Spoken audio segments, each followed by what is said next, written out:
Good morning विद्यार्थ्यांनो. Good morning. आता सध्या आपल्या देशामध्ये जर पाहिलं तर इराण, इस्रायल आणि अमेरिका या तीन देशाची जास्तीत जास्त बातम्या बघत असाल तुम्ही. टीव्हीवर असेल किंवा रेडिओवर ऐकायच्या असतील किंवा मोबाईलवर रील्स असतील. या तिन्ही देशामध्ये सध्या युद्ध सुरू आहे. मग या युद्धाच्या पार्श्वभूमीवर आपण काय केलेलं आहे, सामान्य ज्ञान त्या देशाविषयी, या तिन्ही देशाविषयी आपण वेगवेगळे प्रश्न काढले होते. त्या प्रश्नांची उत्तरे आपण जाणून घेणार आहोत. म्हणजे त्या देशाची राजधानी कोणती असेल, त्या देशाचे राष्ट्रप्रमुख कोण आहे, या सर्व गोष्टीची आपण आता चला पाहूया. सामान्य ज्ञान या उपक्रमातून माहिती पाहूया. हा, तर पहिला प्रश्न आहे याच्यासाठी, इराण जो देश आहे तो कोणत्या खंडात आहे? हा, सध्या इस्रायल देशाला आपल्या देशाचे पंतप्रधान नरेंद्र मोदी यांनी नुकतीच भेट देऊन आले. मग त्या देशाची राजधानी कोणती आहे बरं? जेरुसलेम. तर आपल्याला जे इंधन येते, इंधन म्हणजे काय आहे, इंधनामध्ये काय काय असतं माहिती का? पेट्रोल आणि डिझेल.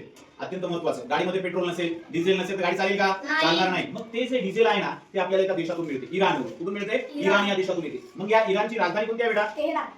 कोणती राजधानी आहे? तर याच्यासाठी प्रश्न आहे, युनायटेड स्टेट, अमेरिकेचा देश, युनायटेड स्टेट. मग त्या युनायटेड स्टेट या देशाची राजधानी कोणती आहे? Washington DC. तर हिच्यासाठी प्रश्न आहे, इस्रायल या देशाची स्थापना कधी झाली बरं? 1948. भारत कधी स्वतंत्र झाला? 15 ऑगस्ट 1947. हा, आता काय आहे, हे युद्ध सुरू आहे, हे युद्ध कुठेतरी थांबलं पाहिजे याच्यासाठी काय प्रयत्न करणारे लोक आहेत देशामध्ये, जगामध्ये. मग जगात शांतता राखावी यासाठी आंतरराष्ट्रीय एक संस्था काम करते. ती कोणती संस्था आहे का? United nation. तर इराण या देशामध्ये प्रामुख्याने कोणत्या धर्माचे लोक राहतात किंवा प्रमुख धर्म कोणता आहे तिथं? इस्लाम.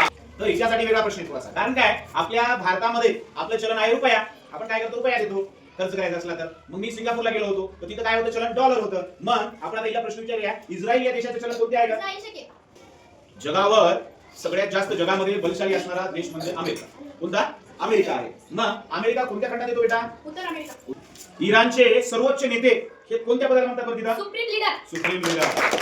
हा, इस्रायल कोणत्या समुद्राच्या किनाऱ्यावर आहे? भूमध्य समुद्र. हा, जगातली सगळ्यात मोठी शस्त्रास्त्र असणारी काय म्हणलेले आहे, शक्तिशाली देश म्हणून कोणत्या देशाकडे पाहिलं जातं बरं? अमेरिका. हा, सध्या हे युद्ध सुरू आहे. या युद्धामध्ये अजून एक दुर्दैवी घटना तुम्हाला सांगायला हे होईल की या देशामध्ये इराणमध्ये काय झालं, एक बॉम्ब हल्ला झाला, क्षेपणास्त्राचा हल्ला झाला. त्याच्यामध्ये जवळपास 150च्या वरी मुली शाळेमध्ये शिक्षण घेत होत्या. त्या शाळेवरती बॉम्ब पडला आणि त्या सर्व मुलींचं देह वाचलं झालं. मृत्यू पडल्या त्या मुली. 150च्या वरी मुली मिळाल्या. मग हे युद्ध थांबवण्यासाठी चर्चा केली जाते जागतिक स्तरावर. तर त्या चर्चेला काय म्हणतात बेटा? शांतता चर्चा. शांतता.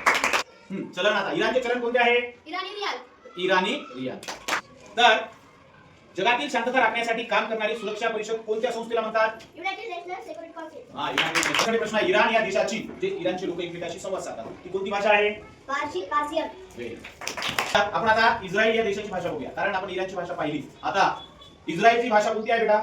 हिब्रू. युनायटेड स्टेट हे वेगवेगळ्या देशाचं संघटन. त्या देशामध्ये कोणती भाषा सगळ्यात जास्त बोलली जाते बेटा? इंग्रजी. इस्रायल या देशाचा राष्ट्रीय ध्वज कोणत्या रंगाचा असतो बेटा? निळा व पांढरा. इराण हा देश कोणत्या खाडीच्या जवळ आहे? पर्शियन खाडी. इस्रायल कोणत्या देशाच्या प्रदेशात येते? मध्य पूर्व. अमेरिकेचे राष्ट्राध्यक्ष एका घरामध्ये बसतात. अमेरिकेमध्ये एक घर आहे असं की त्या घरामध्ये ते बसतात. त्या घराला अधिकृत काय म्हणतात का? White house. इराणमध्ये जी शासन पद्धती आहे कोणत्या प्रकारची आहे? इस्लामिक प्रजासत्ताक. इस्लामिक. अमेरिका कोणत्या महासागरांच्या दरम्यान आहे? अटलांटिक महासागर आणि पॅसिफिक महासागर. हे कोणत्या पदावर असतात? सरकार प्रमुख. इराणचे प्राचीन नाव काय आहे? पर्शिया. त्याच्या संसदेला काय म्हणतात बेटा? काँग्रेस. इराण कोणत्या पर्वत रांगांसाठी प्रसिद्ध आहे? भागवत पर्वतरांग. इस्रायलच्या संसदेला काय म्हणतात रे?